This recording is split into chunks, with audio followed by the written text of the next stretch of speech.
जय हिंद बच्चों। रस के बाद अब हम छंद पढ़ेंगे। छंद आप जानते हैं, यति गति लय ताल तुक में बंधी हुई रचना को छंद कहते हैं। कक्षा 10 के पाठ्यक्रम में 2 छंद आपको पढ़ने हैं, रोला और सोरठा। जितने छंद होते हैं उनके अपने नियम हैं, उनकी अपनी परिभाषाएं हैं। छंद 2 प्रकार के होते हैं, वर्णिक छंद और मात्रिक छंद। वर्णिक छंद में वर्णों की गणना होती है और मात्रिक छंद में मात्राओं की गणना होती है। जैसे आप मानते हैं ये का है, का में ये जो क है और आ है, तो क जो है क्या है, यह वर्ण है और आ मात्रा है। मात्रा किसकी मात्रा है? ये स्वर की मात्रा है। स्वर की मात्रा वर्ण के साथ लगी हुई है। तो वर्णिक छंदों में हम वर्ण की गिनती करते हैं और मात्रिक छंदों में हम मात्राओं की गिनती करते हैं। तो जो ये रोला और सोरठा, ये जो दोनों छंद हैं वह मात्रिक छंद है। इसकी जब हम गिनती करेंगे तो इनके मात्राओं की गिनती करेंगे।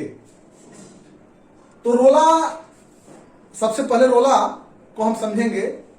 तो रोला की परिभाषा को समझने के लिए हम एक उदाहरण बनाए हैं कि उस उदाहरण को यदि आप याद कर लेंगे तो उसकी परिभाषा भी आप लिख लेंगे। तो सबसे पहले हम इसके उदाहरण को लिखते हैं।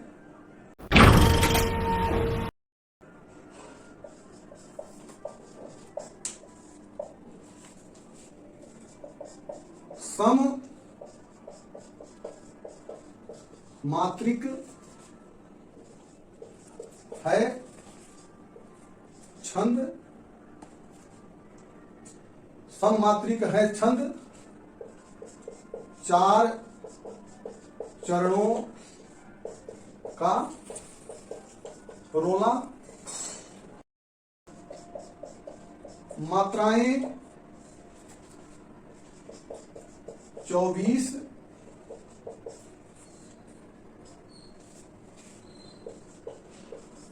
रूप मन भाए भोला। यति 11 पर मित्र,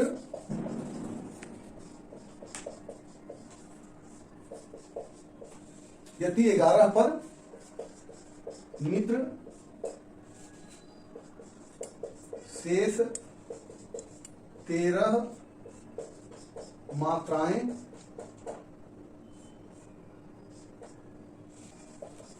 अंत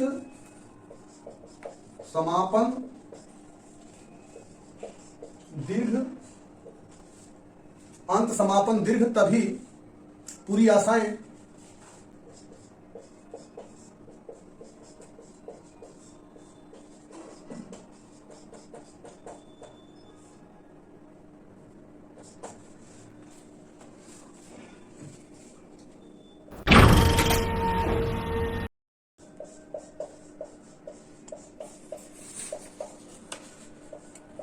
अब इसकी परिभाषा लिखेंगे हम।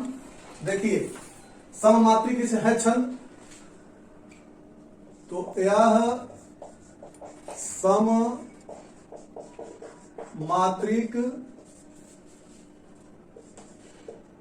छंद है।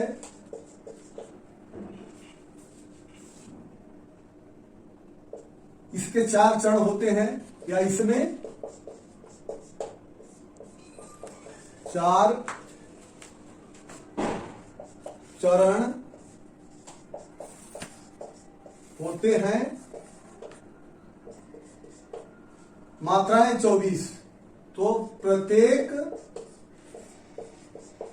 चरण में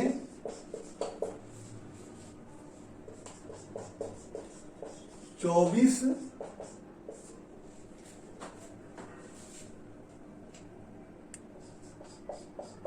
मात्राएं होती है।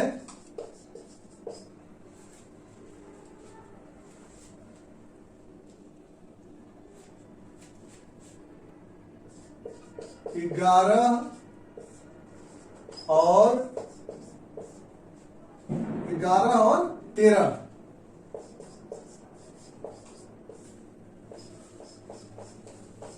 मात्रा के बाद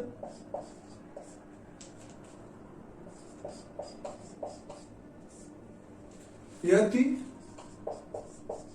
होता है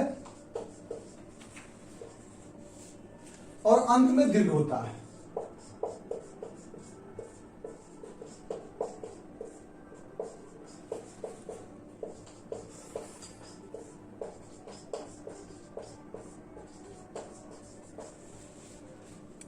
अब आप जानते हैं यति किसे कहते हैं? यति और गत। जैसे आया है ना कि 11 और 13 मात्राओं के बाद यति होता है। जैसे हम चल रहे हैं, यहां से सममात्रिक है छंद, तो छंद के बाद हम रुकते हैं, तो इस रुकने को यति कहा जाता है। फिर यहां से चलते हैं, 4 चरणों का रोला, तो 4 से जब हम शुरू करते हैं तो इसको गति कहा जाएगा। 4 चरणों का रोला, रोला के बाद हम फिर रुक गए। यह जो रोला है का ये उदाहरण है। यह देखिए, इसमें 4 चरण है, पहला चरण, दूसरा चरण, तीसरा चरण और चौथा चरण। तो पहला चरण में 24 मात्राएं हो गई। इस 24 मात्राओं में जब हम शुरू करेंगे चलना, तो 11 मात्राओं के बाद हम रुकते हैं, उसको यति कहा जाता है। फिर चलते हैं, तो फिर 13 मात्राओं के बाद हम फिर रुकते हैं। तो यह सममात्रिक छंद है। सममात्रिक छंद का मतलब आप जानते हैं कि ये जो चारों जब चरण बराबर होते हैं, तो जब ये चारों चरण बराबर होते हैं तो उसे सममात्रिक छंद कहा जाता है। मान लीजिए कि पहला चरण आपका 11 मात्राओं का है और दूसरा चरण 13 मात्राओं का है, फिर तीसरा चरण 11 मात्राओं का है और चौथा चरण 13 मात्राओं का है। तो ये चारों चरण जब बराबर नहीं होंगे तो उसे सममात्रिक छंद नहीं कहा जाएगा। जैसे सोरठा में है, आप पढ़े हैं कि वहां उसके चारों चरण बराबर नहीं होते हैं, आधा चरण बराबर होते हैं, दो एक बराबर होते हैं और 2 एक बराबर होते हैं, तो उसे अर्ध सममात्रिक छंद कहा जाता है। लेकिन इसके जो चारों चरण हैं 24-24 मात्राओं के हैं, इसलिए यह सममात्रिक छंद कहा जाता है। 11 मात्राओं के बाद यति, फिर 13 मात्राओं के बाद यति, फिर 11 मात्राओं के बाद यति, फिर 13 मात्राओं के बाद यति। तो 11 और 13 में चारों चरण में यति होता है। और अंत में आप देखेंगे कि ये जो चारों चरण हैं, इन चारों चरणों के अंत में यति है, रोला। अब इसकी मात्राओं की गणना कैसे होती है, इसको भी आपको बता देते हैं। यदि ह्रस्व है तो उसको लघु बोला जाता है और उसका चिन्ह होता है 1 पाई, और जो दीर्घ होता है उसको गुरु बोला जाता है, उसका चिन्ह होता है ये एस की तरह, ये गुरु का चिन्ह होता है। अब देखिए स में भी ह्रस्व की मात्रा है और म में भी ह्रस्व की मात्रा है, तो दोनों यहां पर क्या हो जाएगा, 1 और 1। जो लघु का की जो मात्रा होती है उसको 1 माना जाता है, और जो गुरु का जो चिन्ह होता है जहां आप देखेंगे उसको 2 की मात्रा माना जाएगी। तो सम, अब ये देखिए सम, स और म दोनों में जो मात्राएं हैं वो क्या है, लघु है। अब आगे चलते हैं मात्रिक। म में आ की मात्रा लगी हुई है तो ये गुरु हो गया। त्री में तम ही ऐसा है कि जो वो संयुक्त माना जाता है, इसलिए अभी 2 हो गया। और क लग है में आय की मात्रा लगी हुई है तो ये भी गुरु हो गया। छंद, अब इसको गिनिए, 1 2 3 4 5 6 7 8 9 10 11। देखिए 11 तो ये इस जहां पर कमा लगा हुआ है यहां पर कुल 11 मात्राएं हो गई। आप देख रहे हैं 1 2 3 4 5 6 7 8 9 10 11। अब आगे देखिए च में आ की मात्रा लगी हुई है तो यह गुरु है, तो इसका चिन्ह ऐसे होगा। र, यह इसमें ह्रस्व का चिन्ह है, यह लघु है तो ये 1 होगा। चरणों च 1 है, र भी 1 है, और अण में ओ की मात्रा लगी हुई है इसलिए गुरु है। क में आ की मात्रा लगी हुई है, यह भी गुरु है।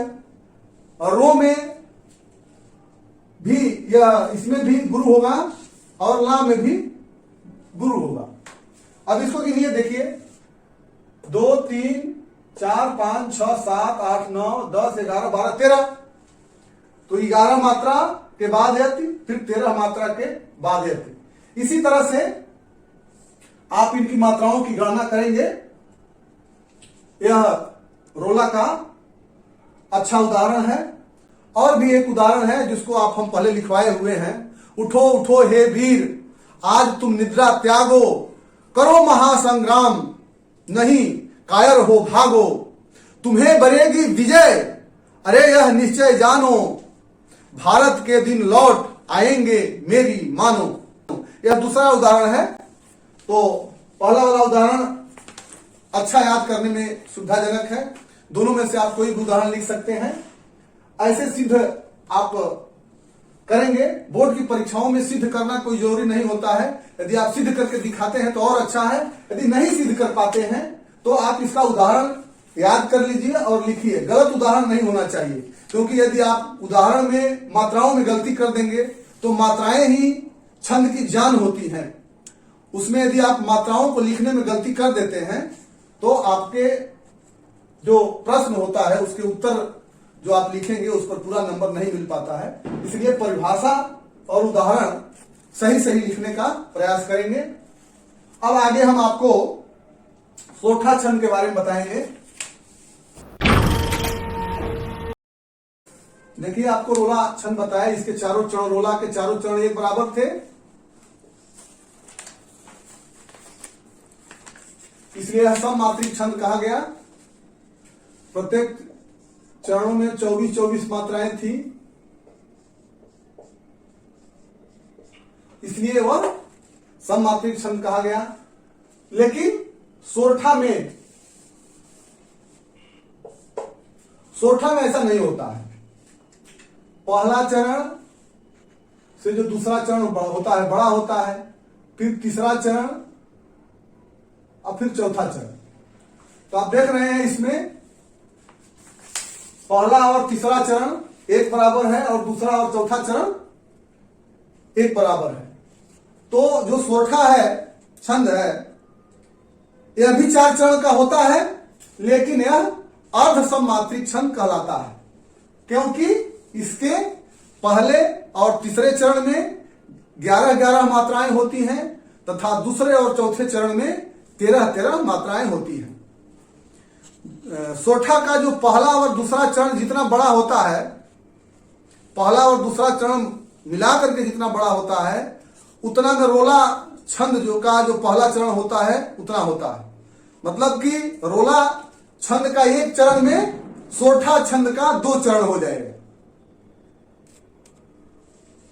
तो हम पहले सोठा छंद की परिभाषा लिखेंगे।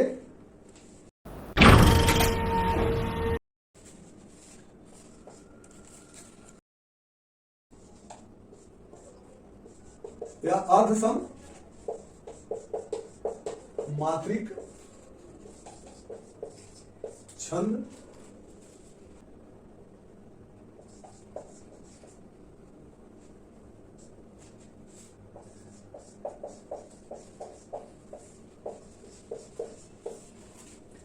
इसमें 4 चरण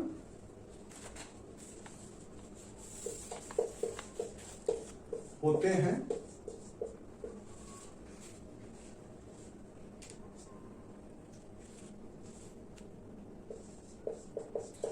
इसके पहले और तीसरे चरण में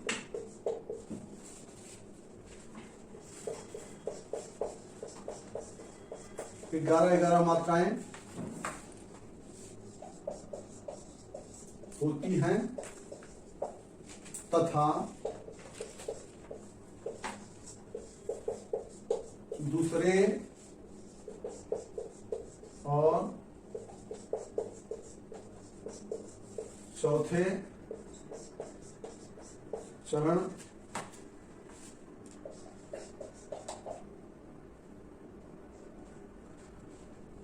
दूसरे और चौथे चरण में 13-13 मात्राएं होती हैं। यह समात्रिक छंद है। इसके पहले और तीसरे चरण में 11-11 मात्राएं तथा दूसरे और चौथे चरण में 13-13 मात्राएं होती हैं। पहले और तीसरे चरण में तुक होता है।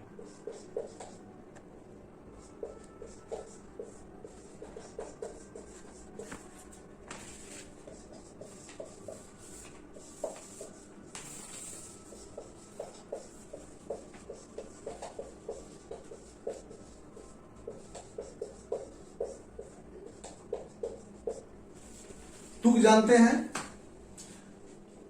एक चरण के बाद में जो मात्राएं आती हैं, ठीक दूसरे चरण की भी मात्राएं में, जैसे तीसरा चरण कहा जा रहा है कि पहले चरण के अंत में जो मात्राएं आएंगी वही दूसरे चरण के अंत में भी मात्रा होगी। जैसे रघुबर उर जयमाल देख देव बरसहि सुमन, तो देख देव बरसहि सुमन दूसरा चरण हुआ ना, और रघुबर उर जयमाल ये पहला चरण हो गया। अब देखिए तीसरा चरण सकुचे सकल भुआल, ये तीसरा चरण है। तो परिभाषा में है कि पहले और तीसरे चरण में तुक होता है। तो पहला चरण हुआ रघुबर उर जयमाल और तीसरा चरण हुआ सकुचे सकल भुआल। तो जयमाल और भुआल दोनों में अंत में ल आ रहा है, तो इसी को तुकबंदी कहते हैं, तुक कहा जाता है। दूसरा चरण में आपका है देख देव बरसहि सुमन सकुचे सकल भुआल जनु बिलोकी रवि कुमुद गन। तो दूसरा चरण में आता है देख देव बरसहि सुमन और चौथे चरण में आता है जनु बिलोकी रवि कुमुद गन।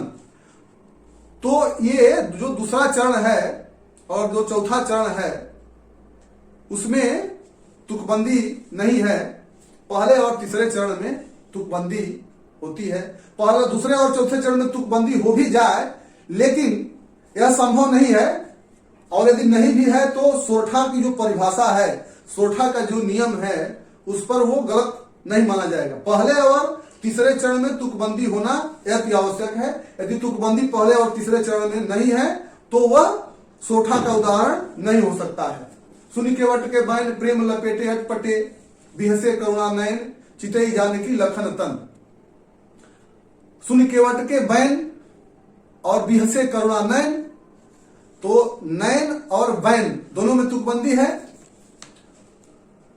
तो इसके पहले और तीसरे चरण में आप याद रखिएगा कि तुकबंदी होती है। 4 चरण होते हैं। पहले और तीसरे चरण में 11-11 मात्राएं होती हैं। दूसरे और चौथे चरण में 13-13 मात्राएं होती हैं। यह अर्धसमात्रिक छंद है। अब इसका उदाहरण हम लिखवाने जा रहे हैं।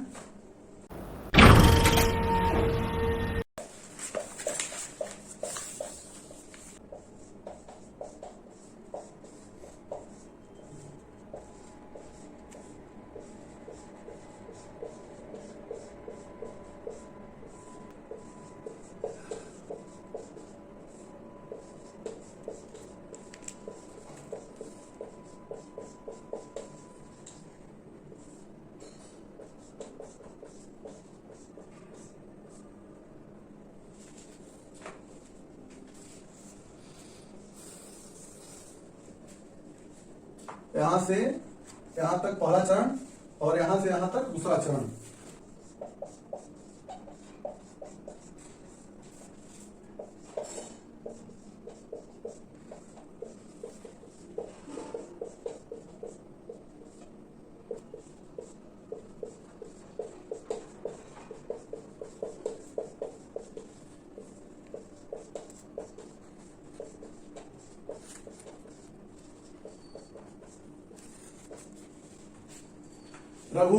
रघुबर उर जयमाल देख देव बरसहि सुमन सकुचे सकल भुआल जनु बिलोकी रवि कुमुद गन। अब इसकी मात्राओं की गणना कर लेते हैं।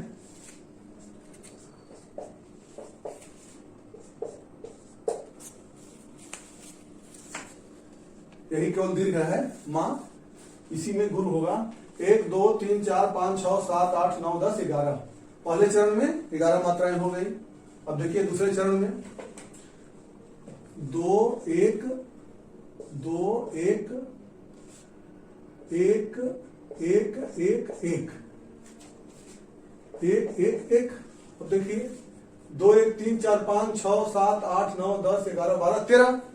पहले चरण में 11 मात्राएं हो गई, दूसरे चरण में 13 मात्राएं हो गई। फिर तीसरे चरण में देख लीजिए, 1 1 2 1 1 1 1, ये दीर्घ है आ, 2 हो गया, फिर ल में 1 1 2 3 4 5 6 7 8 9 10 11,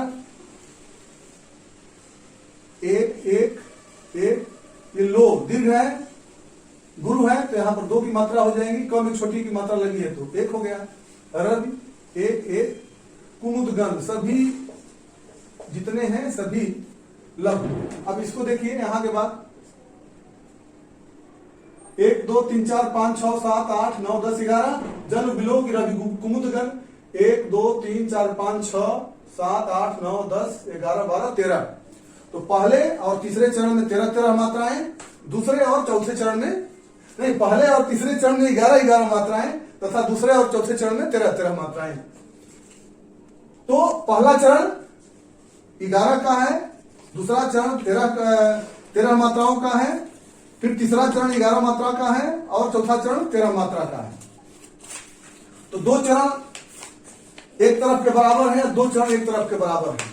चारों चरण यदि इसके बराबर होते तो यह सममात्रिक छंद कहा जाता है। लेकिन चूंकि इसके 2 चरण बराबर है, फिर आगे के 2 चरण बराबर है, इसलिए यह अर्ध सममात्रिक छंद है।